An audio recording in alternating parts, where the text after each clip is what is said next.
ఇంతకు ముందు వీడియోలో మనం కణ శ్వాసక్రియ కణంలో ఎక్కడ జరుగుతుంది, అలాగే కణ శ్వాసక్రియలో విడుదలైన శక్తి ఎలా ఏటీపీ రూపంలో నిల్వ ఉంటుంది, ఈ విషయాలన్నీ తెలుసుకున్నాం కదా. ఈ వీడియోలో మనం కణ శ్వాసక్రియలో ఉత్పత్తి అయిన శక్తి ఏటీపీ రూపంలోనే ఎందుకు నిల్వ అవుతుంది, ఈ ఏటీపీ వల్ల ఉపయోగం ఏమిటి, శక్తిని పొందే గ్లూకోజ్ ఎందుకు ఏటీపీగా మారుతుందో, మరియు ఏటీపీలో ఉన్న ప్రత్యేకత ఏమిటి, అది అన్ని కణాలలో ఎనర్జీ కరెన్సీగా ఎందుకు ఉపయోగపడుతుందో తెలుసుకుందాం. మీకు ఏటీపీ అంటే ఏమిటో గుర్తుందా? ఏటీపీ అంటే అడినోసిన్ ట్రైఫాస్ఫేట్. ఇక్కడ ట్రై అంటే 3. ఇందులో 3 ఫాస్ఫేట్ సమూహాలుంటాయి. కణాలలో ఏటీపీ ఎందుకు ఉత్పత్తి అవుతుందో అర్థం చేసుకునే ముందు ఒక గ్లూకోజ్ అణువు నుండి ఎన్ని ఏటీపీలు ఉత్పత్తి అవుతాయో ఒకసారి గుర్తు చేసుకుందాం. వాయు సహిత శ్వాసక్రియ ఏరోబిక్ రెస్పిరేషన్ ప్రక్రియ ద్వారా ఒక గ్లూకోజ్ అణువు సుమారు 38 ఏటీపీ అణువులను ఇస్తుంది. ఇది కేవలం ఒక అంచనా మాత్రమే.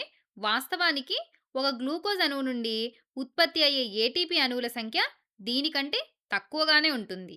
సరే, ఇది కేవలం ఒక గ్లూకోజ్ అణువు నుండి వచ్చేటువంటి శక్తి. అలా కాకుండా మీరు ఒక బ్రెడ్ ముక్కను తిన్నారనుకోండి, అందులో ఎన్ని గ్లూకోజ్ అణువులు ఉంటాయో ఊహించండి. చాలా ఎక్కువ గ్లూకోజ్ అణువులుంటాయి గదా! మరి ఆ బ్రెడ్ ముక్కలోని గ్లూకోజ్ అణువులన్నీ వాయు సహిత శ్వాసక్రియ ద్వారా విచ్ఛిన్నమై ఏటీపీనిస్తే ఆ ఏటీపీల సంఖ్య చాలా ఎక్కువగా ఉంటుంది.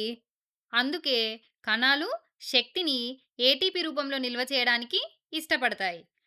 కేవలం ఒక గ్లూకోజ్ అణువు విచ్ఛిన్నమైనప్పుడు కణాలలో చాలా ఎక్కువ మొత్తంలో శక్తి విడుదలవుతుంది. అంత ఎక్కువ శక్తిని ఒకేసారి ఏం చేయాలో కణాలకు తెలియదు. అలాగే చాలా వరకు ఈ శక్తి వేడి రూపంలో కూడా వృధా అయిపోతుంది.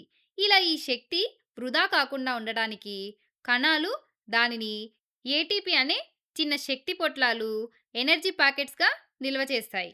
అందుకే ఈ ఏటీపీలను కణం యొక్క ఎనర్జీ కరెన్సీ అని అంటారు. ఈ ఒక్కో ఏటీపీలో 7200 క్యాలరీల శక్తి నిల్వ ఉంటుంది. కణాలు వాటికి అవసరమైనప్పుడు ఈ ఏటీపీ అణువులను విచ్ఛిన్నం చేసి విడుదలైన శక్తిని తమ విధులను నిర్వహించడానికి ఉపయోగించుకుంటాయి. ఈ విషయాన్ని బాగా అర్థం చేసుకోవడానికి ఒక ఉదాహరణను చూద్దాం. మీకు రూ. 500 చెక్కు వచ్చిందనుకోండి. దానిని మీ నలుగురు స్నేహితులకు పంచాలి. మీరు ఆ కాగితాన్ని ముక్కలు చేసి పంచలేరు కదా! ఒకవేళ మీరు పంచాలనుకున్నా మీ స్నేహితులు దాన్ని అంగీకరించరు. అప్పుడు మీరు ఆ 500ని రూ. 100 నోట్లు వంటి చిన్న మొత్తాలుగా మార్చి మీ స్నేహితులకు పంచుతారు.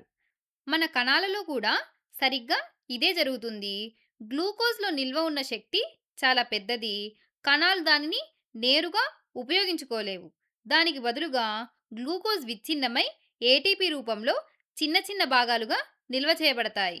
దీనివల్ల కణాలు తమ విధులను నిర్వహించడానికి అవసరమైనప్పుడంతా ఈ ఏటీపీని విచ్ఛిన్నం చేసి వాడుకుంటాయి. అయితే ఏటీపీ మాత్రమే ఎందుకు? వేరే అణువు ఎందుకు కాదు? దానికి కారణం ఏటీపీ నిర్మాణంలో ఉండే అణువులు. ఇక్కడ చూడండి, మీరు చూస్తున్న బంధాలను ఫాస్ఫో ఎన్‌హైడ్రస్ బాండ్స్ అని అంటారు. ఇవి చాలా ఎక్కువ శక్తిని నిల్వ చేయగలవు. కానీ ఏటీపీ విచ్ఛిన్నమైనప్పుడు, అంటే ఈ బంధాలు తెగిపోయినప్పుడు తక్కువ పరిమాణంలో శక్తి విడుదలవుతుంది. ఈ కొద్దిపాటి శక్తే కణాలు తమ విధులను నిర్వహించడానికి సరిపోతుంది. ఇందుకోసమే కణంలో గ్లూకోజ్ విచ్ఛిన్నమైనప్పుడు విడుదలైన ఎక్కువ మొత్తంలోని శక్తి ఏటీపీల వంటి చిన్న చిన్న పొట్లాల రూపంలో నిల్వ ఉంటుంది. మనం ఈ కణాలలో ఏటీపీ ఎలా తయారవుతాయో ఒకసారి పరిశీలిస్తే, మొదట ఏడీపీ అడినోసిన్ డైఫాస్ఫేట్ అనే అణువు ఉంటుంది. ఇక్కడ డై అంటే 2. గ్లూకోజ్ విచ్ఛిన్నమైనప్పుడు విడుదలైన ఈ శక్తి ఏడీపీ అణువుకు ఒక ఫాస్ఫేట్ సమూహాన్ని కలిపి ఏటీపీ తయారు చేయడంలో ఉపయోగపడుతుంది.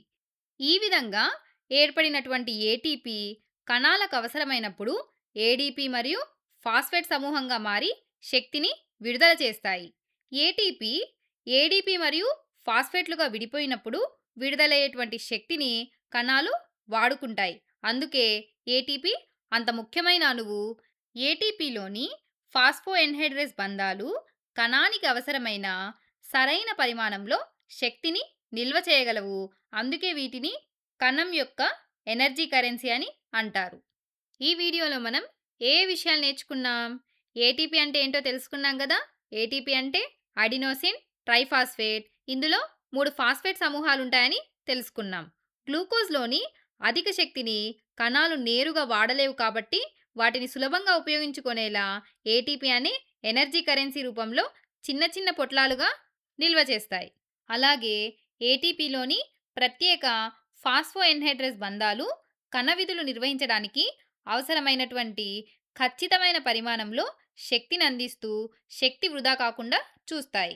నిరంతరం సాగే ఈ ఏటీపీ, ఏడీపీ చక్రం మన శరీరంలోని ప్రతి కణానికి నిరంతర శక్తిని అందిస్తూ జీవక్రియలు సాఫీగా జరగడానికి ప్రధాన ఆధారం అవుతాయి.